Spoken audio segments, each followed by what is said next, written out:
नमस्कार फ्रेंड्स. हे तुम्हाला माहित आहे का, वडिलांना मृत्यूपत्राने जमीन मिळाली असेल तर मुलांना त्यात हिस्सा भेटू शकतो का? चला तर पाहूया. वडिलांना जर त्याच्या वडिलांकडून किंवा इतर कोणाकडून मृत्यूपत्राद्वारे जमीन मिळाली असेल तर त्या जमिनीवर मुलांचा हक्क असेल की नाही हे त्या जमिनीच्या स्वरूपावर अवलंबून असते. साधारणपणे मृत्यूपत्राने मिळालेली मालमत्ता ही स्वकष्टार्जित मानली जाते. परंतु जर मृत्यूपत्रात काही विशिष्ट अटी असतील किंवा जमीन कुटुंबाच्या सामायिक हिस्स्यातून आली असेल तर परिस्थिती मात्र बदलू शकते. वडिलांची स्वकष्टार्जित मालमत्ता. जर ती मालमत्ता वडिलांना मृत्यूपत्राद्वारे मिळाली असेल तर कायद्याच्या दृष्टीने ती त्यांची स्वकष्टार्जित मालमत्ता मानली जाते. यात मुलांचा हक्क काय असतो? जोपर्यंत वडील जिवंत आहेत तोपर्यंत मुले या जमिनीवर आपला हक्क सांगू शकत नाहीत.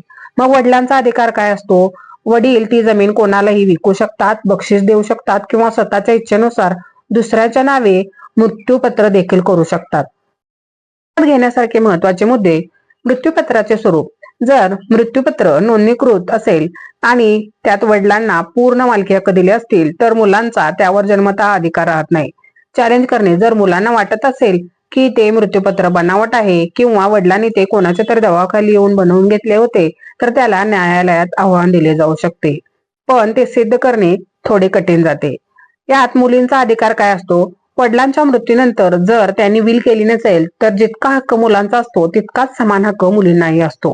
टीप: हा सल्ला सामान्य माहितीवर आधारित आहे. प्रत्येक केसची कागदपत्रे वेगळी असू शकतात, त्यामुळे अधिकृत कायदेशीर सल्ल्यासाठी तुमच्या वकिलांचा सल्ला घेणे आवश्यक आहे. व्हिडिओ कसा वाटला नक्की सांगा. धन्यवाद.